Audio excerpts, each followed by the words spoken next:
ask you guys how you met, because I realized that you met in school already. And so what ignited the passion for you to start Mailcliq?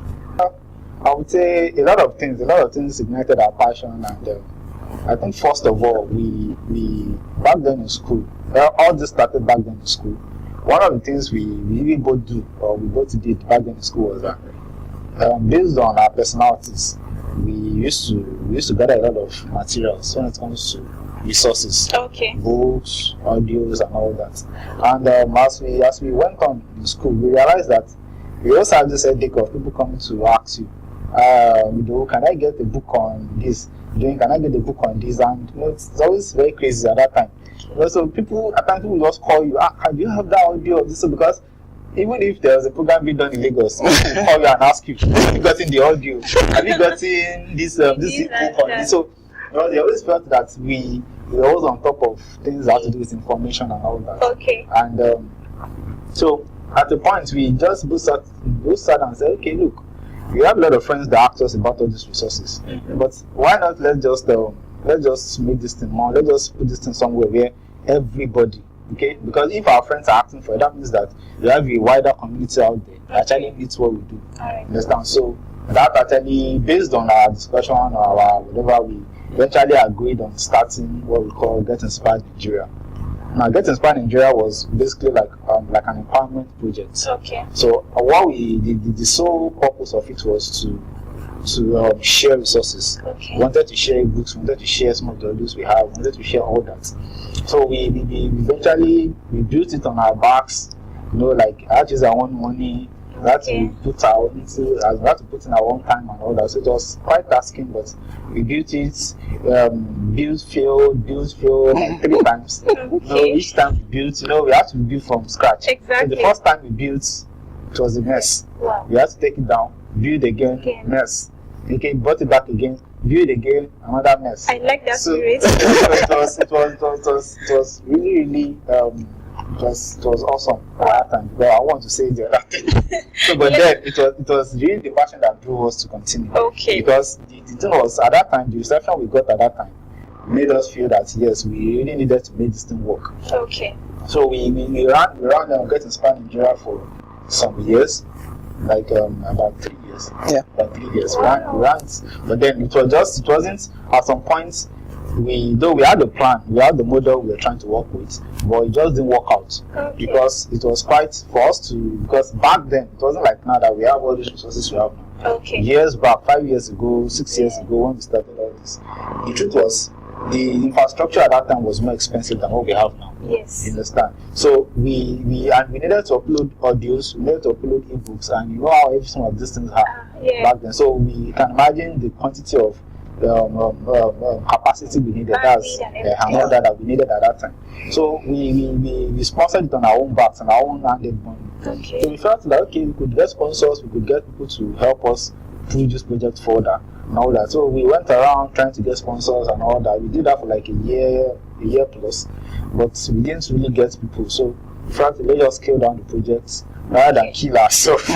let's just scale down the project and let everybody go about their regular businesses. So we scaled down the project and we both went to do some other things. So he went to do some other things, I went to do some other things too. So but then along the line, all through the year, I think one of the amazing things was that we grew a whole lot of user base over the years, people that kept sending him around. I think that was one of the things that helped us to continue also. Because we kept getting emails from people, oh, thank you for this, I got this book, I've been looking for this thing I downloaded from your site has been very, very fantastic, blah blah blah and all that. So it was inspirational for us because we felt we were doing something that contributed to people's lives. So we kept on pushing. So along the line, like I said, we had a whole lot of user base, and we felt okay, let's just once we have new materials, let's inform people that we have new materials, let them come in and have a taste of what we have. So we kept on doing that. But then I think right at that time we just did it out of passion. But then along the line, at some point as we grew as we grew in what we do, we realized that passion is not enough. Passion is not enough to. Passion won't put food on the table. Passion won't take care of your bills and all that. So we felt that though we were both doing different things at that time, but we felt that we needed to do something more viable. We needed to not just be a charity anymore. We needed to start building a business that's viable. And I think at that time, what we eventually now did was, after a lot of deliberation and all that, we eventually started another project called Prolance Nigeria. Now, the idea of Prolance at that time was, most of the work we did, though we had our own regular jobs at that time, but then we also do side jobs too, freelance jobs too. So I think one of the things we discovered was that if you're a freelancer, it's difficult for you to get projects. And people that will give you projects, sometimes they don't know who to give it to. Do you understand? There are a lot of people that have, for example, a lot of people want to do like a business card. They don't actually know who to trust enough to give a business card to. You on the other hand, you can create fantastic business cards, but you don't know who needs it. So we felt that let's build a freelance and help connect these two group of people together, people that need services and people that can offer the services. So the idea is you put up your projects. Those that are interested in your project will bid. They will submit samples of what they've done.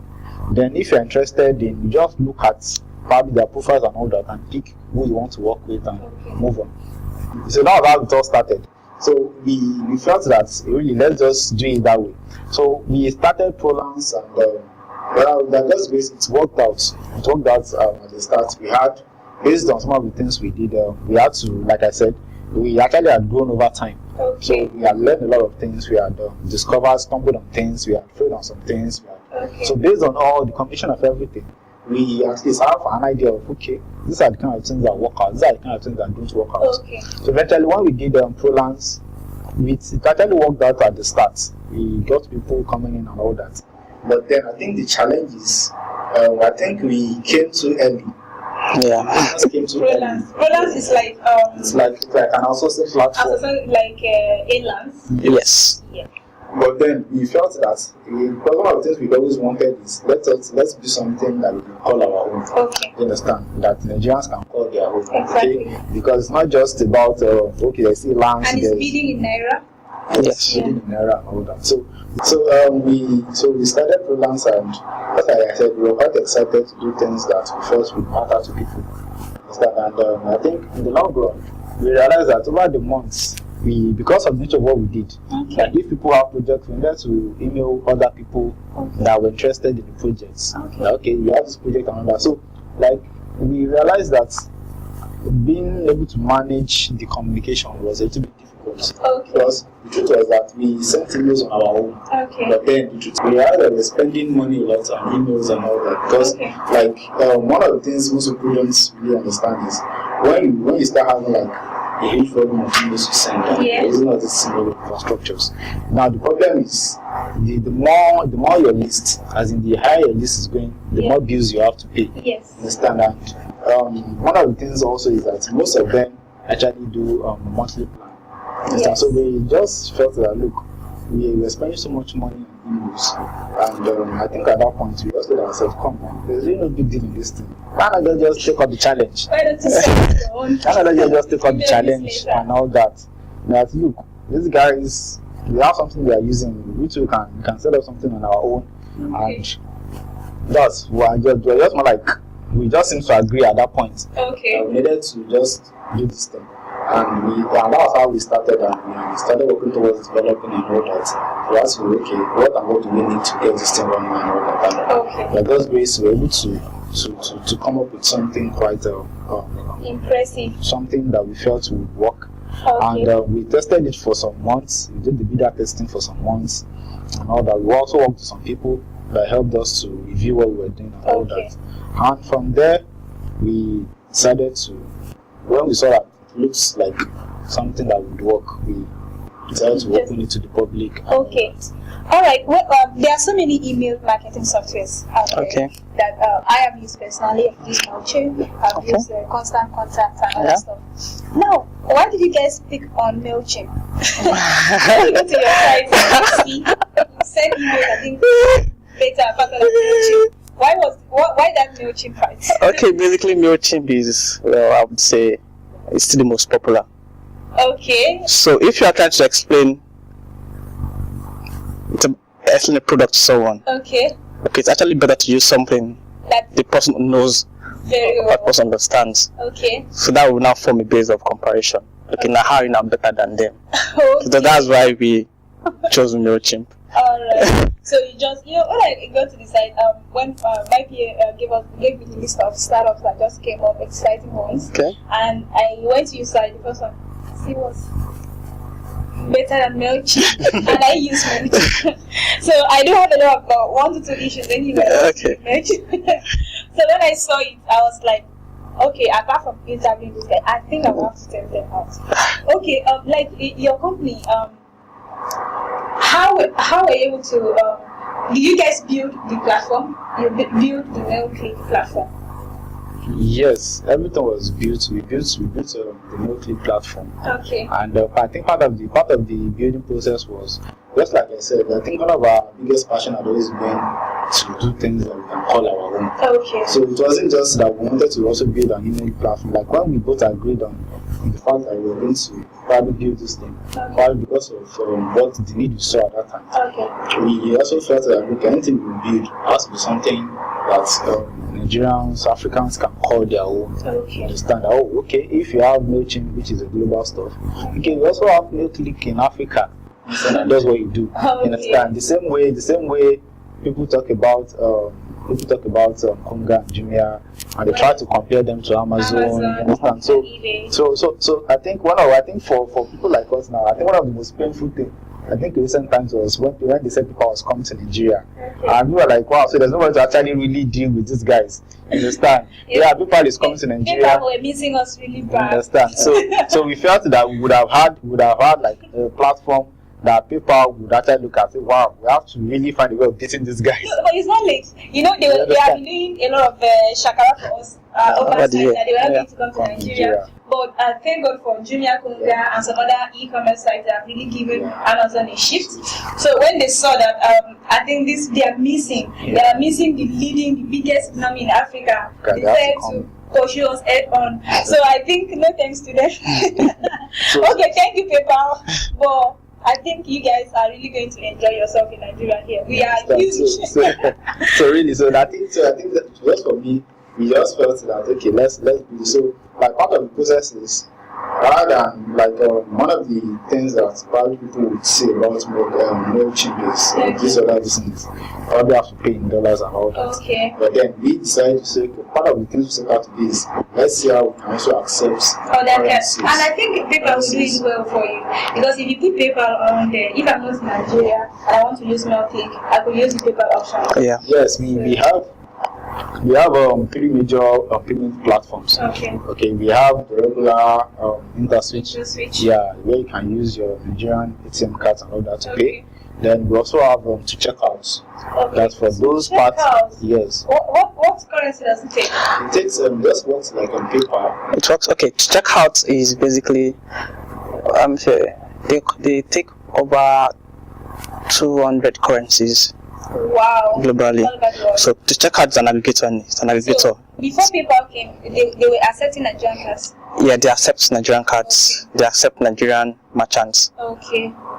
But they don't accept naira. Okay. They accept dollars, but not naira. If I use my GTB MasterCard. Yeah. So they will deduct. That's how they do it. They will deduct it and convert it. They convert it to dollars and the current conversion rates. Okay. They do the conversion. Okay. Okay. So that's what now. PayPal also has a limited number of. I think PayPal only have 16 currencies. Okay. Which from countries which they are established that they do that they accept. So that's why we tend to book in. Now for those guys that they don't have access to PayPal, don't have access to Mailchimp, they can use our own regular debit cards to pay. So that's why you put InterSwitch. Okay, our own Nigerian. Nigerian InterSwitch. Okay. So that's why we have that as a payment platform. Okay, cool. Wow, it's quite a very awesome. We are still going to talk about freelance, but right now let's just go. Okay, like this milk. Do you guys have investors? Well, so far, no. Okay, so you guys have been funding it from your own. No. Yeah, like I said, everything built are always been on banks. Okay. Those bills that don't have the money. Okay. We are our investors. you two are the investors. I see. We are our investors, and I think also family too is also a big part of it. Okay. We also have So that means support. what I get from here is this. Some people may have an idea, they want to integrate, but they are just sitting there waiting for big investors to come and keep them up. So I think you could start from where you are and start growing your Okay. If I should chip in now, it's the truth is for entrepreneurs, developers out there, your first gig will not work. Just Okay. don't attempt to make millions on your first project. Okay. Learn. It's a learning process. It's a learning process. Everything you do, you learn what works, you learn what does not work. Wow. So whatever you learn, whatever next project you're going to do, It's now you can apply it. I think you are the second person that's saying this thing. When we have Onyeka come on the show, he said the problem, and even Anselm said when he was teaching some people how to develop ICT and everything. So most of them just come with the mind that once they know how to do website, money should start coming immediately. So I think it's a process like you say. You don't just wake up and it comes. Yeah. So if you know this thing and you want to start, if it's frustrating, don't Just start. Just start. That's it. Just start. Do you have people working with you guys, or is it just you? We have people working with us. Yeah. Okay. Like it could be, are they freelance staff? Are they regular staff that comes to work every day? Or is it just you two doing your thing? It's just we have people that work with us, Okay. but it's more the freelance capacity. Okay. Understand? Though work of the work is still being done by us, like I said, we are just on the lean startup for now. Yeah. So we don't have the big money to But it's hire. quite good. What I see there is quite massive. It's When we start quite, talking about the features. I understand, but then I think everything still goes down to capacity. What you have in place. Like I said, if you look towards a lean startup and you try not to put too much pressure on yourself in the start, like you said, you don't have to have all the features, but you can build as you grow. You understand? Even if you look at big companies, Twitter, Facebook, all that. They started.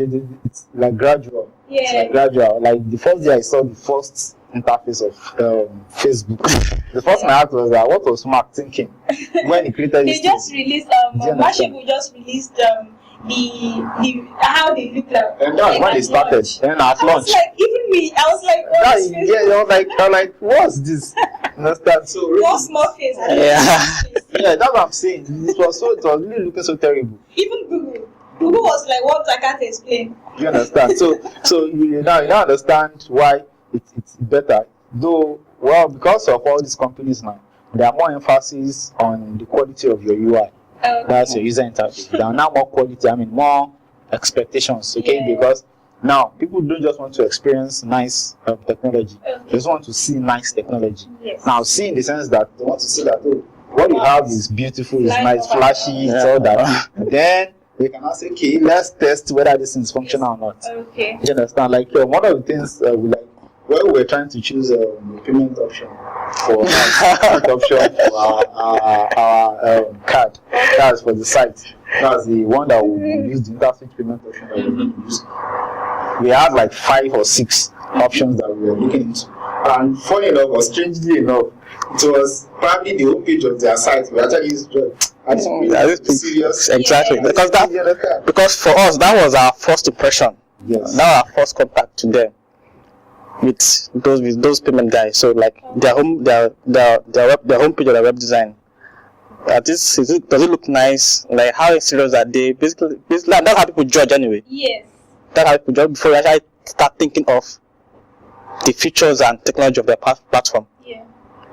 So that user interface, that first design, that first interaction is actually very important. It matters a lot. Okay. All right. I think it's good because right now everything is on the smartphone is making everything look very beautiful. Yeah. So if you have to do something that one needs to work on, you have to really put your stuff, make it very fine, and the UI should be very, very great. Okay, what are the skill? Like, okay, you've mentioned that the technology is not enough, the passion is not enough, so we should have business models. Okay, first of all, as I said, for bulk, for now, there are two categories of people. Okay. There are the people who try to have large amounts of user base. Okay. You don't send emails all the time. Okay. Maybe once a month. But for someone like you, if you go on Mailcliq and you pay on the monthly plan, I pay on the monthly. So even if you don't use the infrastructure, you are paying. Yes, I pay. When I subscribe, I don't even know. It just take the money from my bank. Sometimes I send only few mail letters. Yeah. I have to pay for the subscription. So you are still paying. Now, even if you don't use it. So that's why we come. We are a pay-as-you-go platform. So you only pay for what you use, for what you send. Okay. That's what we charge you for. And how competitive is that? And like, what's the cost? Now, we charge 40 kobo per email. 40 kobo? Yeah, 40 kobo per email. Per email per person? Yeah, per email. Per email to, I don't understand. Let's say I have 1,000. Okay. 1,000 subscribers. Yeah. I want to send out to those 1,000. One mail to that 1 subscribers. That would be 40 kobo times 1,000. Okay, like 40 kobo times 1,000. Yeah. Okay, I understand. Oh, I think the fact I like here is the fact that if you have 1 mail, just send. Just send, yeah. If you have 2 mail, just send instead of paying for subscription. Yes. I pay. Is there any discounts for a large sum? Like if you have 10 million. Okay. Yeah, that's for that. There'll be discount for that, but you have to get in contact with us. That will be based on negotiation. Look at what you have. Oh, A lot of factors you have to consider to know what discounts are available for high volume users. Okay. So, like I said, the first group is you that don't send every time. There's no point paying for things you don't use. Okay. Understand? So what we do is that the payment is you only pay for what you use. Okay. So it's even at the point of you sending that you pay. Pay. It's not like you have an account, you have one money stored somewhere with us. Okay. It's just when, for example, you're about to send, as you're about to access to pay, then once you pay, it's sent out for you and all that. So that's one thing. Also, we look at the high volume users. Okay. Now, for example, for people that have a high traffic of probably e-commerce companies that have large email rather than spending so much and all that, you could come to us and we look at what you have and negotiate based on that. Okay, that's cool. All right. Before we go, because we've not actually talked about the startups here, the programs. Okay. Okay, cool. We are going to talk about them. Generally, in businesses, ever since you started from your days in that resource site you had, now, what are the mistakes you've made? Oh my God! Every business. I wouldn't say there's anything I've done that I regret. No, it's not about regrets. Like, you should understand that the more you do, the more you learn. It's about learning. Wow. Which mistakes you do, you learn. Everything you try that don't work out, you learn. Okay. You know what works, you know what doesn't work. What I would say about when it comes to regret and mistakes is this: we don't regret what we did. We don't have any regret of the mistakes we made, because it's like each of the times we fail, we are building a step higher. Okay, we learn what works, what does not work. Okay, and the moment we start saying things that this didn't work, I didn't fail in it, it just didn't work out. Yeah. Do you understand? So that's why a lot of times people put too much pressure on themselves. Okay, and it's always evidence also when you see people the way they go about life. People like, I don't want to fail, I don't want to do this and that. What people say?